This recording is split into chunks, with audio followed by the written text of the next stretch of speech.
আমি ঘর পাচ্ছি, কাপড় চোপড় পাচ্ছি, সব পাচ্ছি। এখন আমি খুশি, খুব ভালো লাগতেছে আমার। জরাজীর্ণ ভাঙা ঘরে চট পলিথিনে ঘেরা এখানে বসবাস করতেন ছোট্ট খাদিজা এবং তার ভাই আজগার। কথা বলতে গিয়ে কান্নায় ভেঙে পড়েন ছোট্ট খাদিজা। ঝড়ের রাতে বৃষ্টিতে ভিজে সারা রাত বসে থাকতে ঘুমাতে পারতেন না।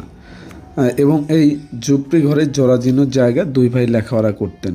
তাদের নিয়ে যখন বিস্তারিত পোস্ট দেই 1,20,000 টাকার ব্যবস্থা হয়, মাসে পাবে 3,000 টাকা।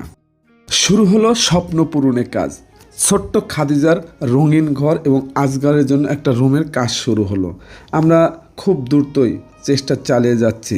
সেই জরাজীর্ণ ভাঙা ঘর ভেঙে অবশেষে দৃশ্যমান হলো স্বপ্নের রঙিন ঘর, বারান্দা সহ এবং তার ভাইয়ের একটা রুম। আলহামদুলিল্লাহ, কয়েকদিন কাজ করার পর অবশেষে সেই স্বপ্নের ঘর তৈরি হলো এবং তাদের আশা পূরণ হলো। এবার চলে গেলাম পোশাকের দোকানে গিয়ে খাদিজার জন্য এক সেট ভালো মানের কাপড়, এক সেট স্কুল ড্রেস কেনা হলো। তার ভাইয়ের জন্য একটা প্যান্ট, একটা শার্ট, একটা পাঞ্জাবি কেনা হলো এবং খাদিজার জন্য সুন্দর একটা ভালো মানের স্কুল ব্যাগও কেনা হলো। তার মায়ের জন্য একটা সুন্দর দেখে মেক্সির কাপড় ও একটা কাপড়ও কেনা হলো। বাবার জন্য কেনা হলো একটা পাঞ্জাবি এবং একটা ভালো মানের লুঙ্গি। খাদিজার জন্য এবং তার ভাইয়ের জন্য দুইটা সুন্দর দেখে 2 ফুলের বিছানার চাদরও কেনা হলো। খাদিজার সুন্দর ডিজাইনের একটা জুতাও কিনলাম। তো প্রয়োজনে কাঁচা বাজার যা যা লাগে সব কিছু কেনাকাটা করলাম। 4 বস্তা চাউলও কেনা হলো তাদের জন্য। আর তো ঘরে পানি পড়বে না, এখন আমরা শান্তিতে ঘুমাবো। জামা, পায়জামা, হিল, যারা আমাদের পাশে তারা সে হ্যাগের আমরা সারা জীবন দোয়া করব। আপনারাও দোয়া করবেন, আমরা 2 ভাই বোন জানি শান্তিতে পড়াশোনা করতে পারি। আগে আমরা ছিলাম অনেক ভাঙা ঘরে, সবসময় বৃষ্টির পানি পড়তো, ঘরে থাকা যেত না, রাতে ঘুমানো যেত না। ঘর পাচ্ছি, আরামে একটু থাকতে পারবো, টাকা পয়সা দিছে, বাজার করে দিছে, আমার জন্য এক্সট্রা রুমও আছে, আবার পড়ালেখারও দায়িত্ব নিয়েছে, তারা দিয়েছে, তাদের জন্য সারা জীবন দোয়া করবো। আমি আগে খুব অশান্তি ছিলাম, এখন আসিলাম খুব অশান্তিতে। এখন আমাকে আল্লাহ বরাত থলি আপনি ঘরে সহজা থেকে খুব শান্তিতে আছি। ঘর দিয়ে দিছে রঙিন টিন দিয়া, তার হাতে 4 বস্তা চাউল সদাই খাবো 1 মাসে, সব সদাই। তা বাদে বিছনার চাদর, তা বাদে টাকা দিছে হাতে 19,700 টাকা দিছে।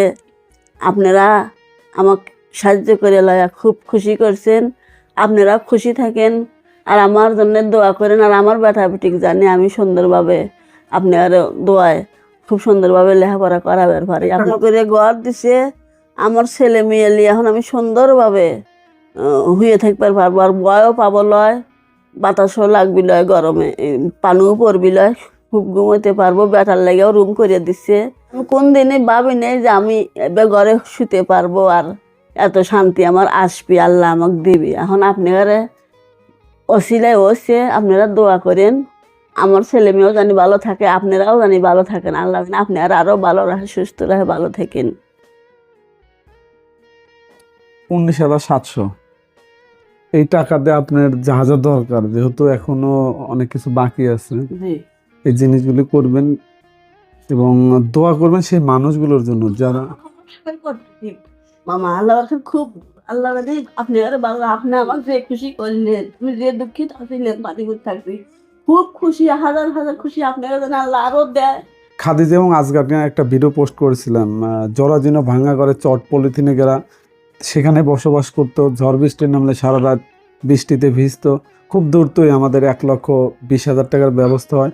সেই টাকা দিয়ে আমরা এই ঘর, বারান্দা, রুম সহ রঙিন টিন 42,000 টাকা, বারান্দা সহ ঘরের খুঁটি হলো 7,200 টাকা, 4 পিস জানালে 1 পিস দরজা 6,000 টাকা, কাঠ আছে 13,500 টাকা, গাড়ি ভাড়া 3,000 টাকা এবং মিস্ত্রি খরচ হলো 12,000 টাকা।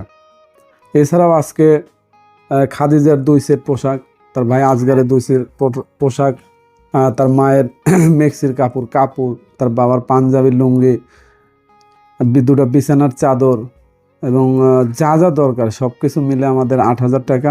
1 জোড়া জুতো আছে 420 টাকা, চাল আছে 4 বস্তা এবং নিত্য প্রয়োজনীয় যে খাদ্য সামগ্রী, তেল, আলু, পেঁয়াজ সহ যা যা লাগে সমস্ত কিছুই 8,000 টাকা এবং ভ্যান ভাড়া 150 টাকা। মোট আমাদের খরচ হলো 1,03,000 টাকা।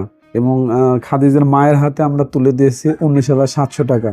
এছাড়াও আমাদের জাকির ভাই, উনি প্রতি মাসে খাদিজা এবং আজগারের লেখাপড়ার জন্য 3,000 করে টাকা তাদের মোবাইলে পাঠিয়ে দেবেন। আশা করি এখন থেকে তাদের আর যে আগে বৃষ্টি নামলে ভয় পেত, দিন শেষে রাত্রিতে রঙিন ঘরে শান্তিতে ঘুমাতে পারবে, দুই ভাই বোন ভালোভাবে লেখাপড়া করতে পারবে। সত্যি তাদের যে আজকে এই পরিবর্তন, এর অবদান আপনাদের সবার। আমরা সবাই স্বেচ্ছাশ্রম দিয়েছি, তাদের মুখে একটু করে হাসি ফোটানোর চেষ্টা করেছি।